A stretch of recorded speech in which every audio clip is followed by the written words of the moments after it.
but there's nothing that you did. There was no signs of anything. It just happens sometimes. Sometimes it's even on a genetic level where they hit sexual maturity, something happens, right. Something doesn't go right. These all kinds of things that can happen with these animals. Right.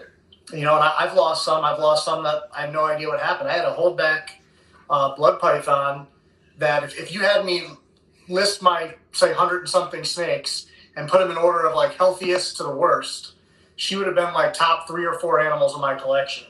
I produced her here. She never had a piece of stuck shed. She never had a stuck eye cap. She ate great. She was growing phenomenally. She was beautiful, healthy, nice skin tone, good sclerulation. And one day I just came in there and she was dead. Nothing. I had a video of her from like 2 days prior. Did it show any signs? No signs of anything during that video. Perfectly healthy. Everything was all good. She hadn't eaten in like 7 or 8 days, so I don't think it was anything to do with food. And she was just belly up dead. And and I had her for like 3 years, and it just happens. Yeah, it does. It really does. That's why it's. I mean, I don't know, man. You just. I think when shit really hits. Okay, so when was it? I mean, we were talking about like saying fuck it. You're talking about okay, maybe I should just quit. I had so many when I was like, bro. Okay, so Dan, I got into ball pythons and was like, okay, dude, there's way too many motherfuckers involved with this ball python shit. I was like, I had hope like my boys like Miguel and people were like really big people in it, and I'm like, dude, it's like it's chasing a never ending fucking like what? You're just going and going and there was just so many like, and I'm not rich either, so it's not like I fucking dropped 5G on a single fucking snake, So I was just like scratching my head, like, okay, what can I do to really enjoy it? And that's when I got into like mangrove, like dendros and shit, and fucking like white lips and olives, and I went from just working from ball pythons to like 10 different species, dude, and I was having shit escape. I was having shit just fucking like. I was like, what the? I was having shit roll on me. And I remember I would have like a 12-hour day at work. I'd come in and like, I remember that was the point where I was like, I didn't want to go in my snake room anymore, bro. Because I was like, this is going to be work. Like, this is going to be fucking like, this isn't fun. Like, I literally remember just toss my hands up. I'm like, this isn't fun. What am I doing? Like, what the fuck did I do?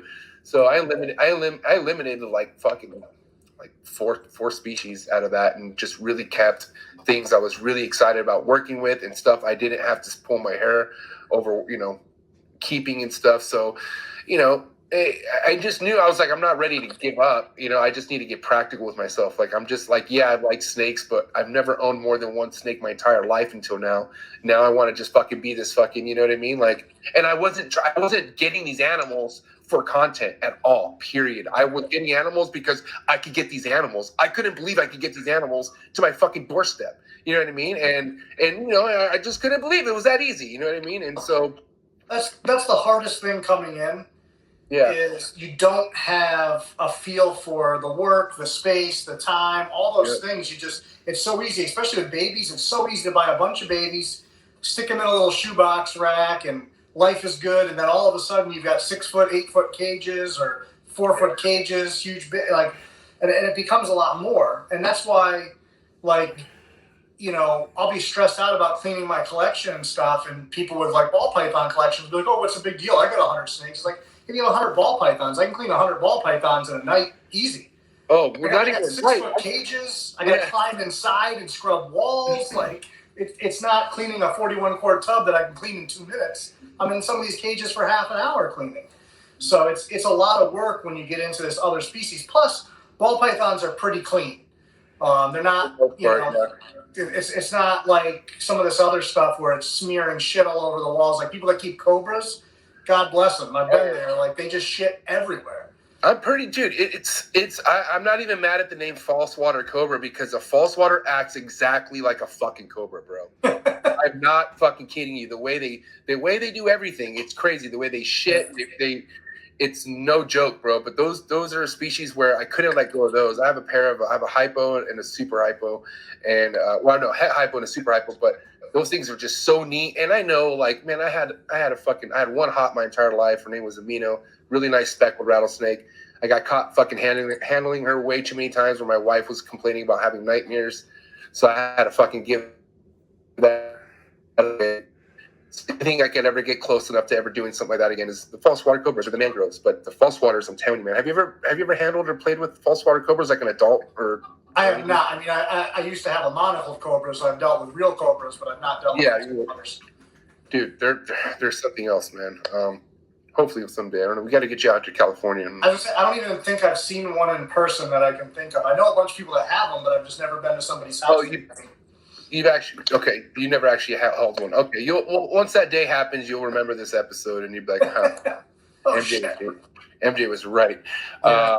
Well, that was one of the things when I got into the white lips. A lot of people told me, like, listen, they can be a real pain in the ass. And my whole thing was, and I had a little too much ego at that time, I think, too.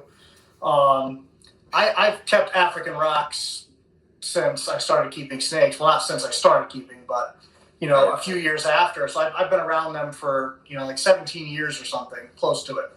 And they're my favorite species. I love them. A lot of people are terrified of them. They don't scare me remotely. I know how to read them. I know how to work with them. I've only been bitten by one once. I mean, I've had plenty try, but only one that was successful. And so I got the white lips, and I'm like, I'm prepared for this. I was not prepared. My female is Satan, and she can cover corner to corner in that cage like nothing I've ever seen. Bro, honestly, dude, I've had white lips for 3 years, and I finally got my female. Her name was Amy Fisher, and she's not named Amy Fisher no more because she's like, I just realized how to work, like how to get her out, and she's not like, I don't know, but if they want to turn it on, bro, they will fucking turn it on, and they will literally launch their body at you. Mm-hmm. Like I'm talking about, they'll be off the floor. I'm talking about they become a flying snake. But they're coming at you.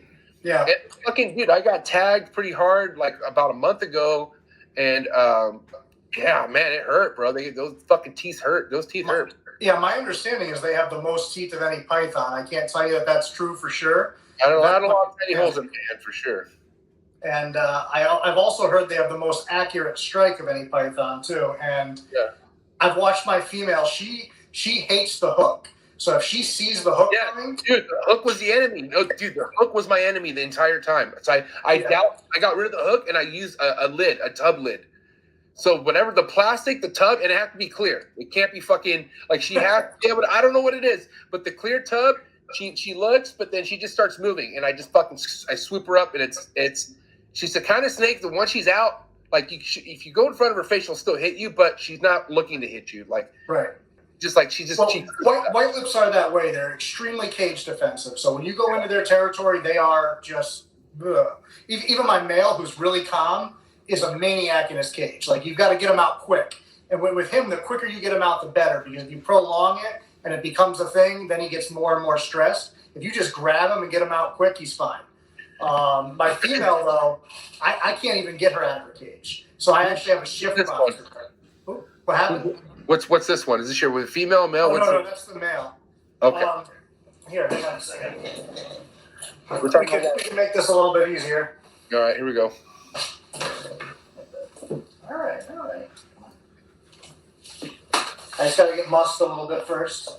That's the rule. Show and tell for you guys. Dan's going to bring a little bit of taste of... all right. So here he is. Just on you, okay, Dan? Okay. Yeah, so he's this is my male southern white lip. He'll race around a little bit in the beginning, and like he's musking me right now, and he'll do stuff like that. Once he calms down, he'll actually sleep in my arms, and he doesn't ever try to bite me. And of course, now I'll get bit because I said that. But he's never actually swung at me or anything. He just gets nervous. He'll bump in and go the other way. He's always very interested in everything around him. But he's great. The female. I've only been able to handle her once, and I've had her for like 2.5 years. And I was able to do it outside because she was so distracted by being outside and other stimuli that she kind of let me live. But inside, I use a shift box with her, and I take her out and with that. And I don't really do it so much for me as I do it for her. It keeps her calmer because she was getting so stressed out from our interactions that she was repeatedly just beating her face up off the cage and stuff like that. And I didn't want her to keep doing that. See how he bumps me and then jerks away? Now, unfortunately, when white lips are not nice like he is, when they bump, that's when you get bit. And he's a southern white lip, not a northern. So these guys are more black. And then, all white on the belly there. You can see that. He's just a great little guy, great snake. These are more docile out of the two, correct? Out of the northern and southern. Southerns are known to be a lot more chill. Yeah, well, tell that to my female. She's not, but yeah, supposedly they're supposed to be that way. But she's just horrible. And like I said, I have like 3 or 4 pictures of her out because I happened to get her out that day and I was able to get pictures of her. But otherwise, I haven't really held her. But I always say, we have to keep on snakes' terms. And so since it stresses her out so much, if I can work with her hands off, I'll work with her hands off. If I have to be hands-on, I will. It's something imperative for her. But this guy tolerates handling really well once he settles down. Like I said, I have a couple of videos on my YouTube channel you can check out with him. And you'll see eventually after about 10 or 15 minutes, he's asleep in my arms and gone. He's not moving. He's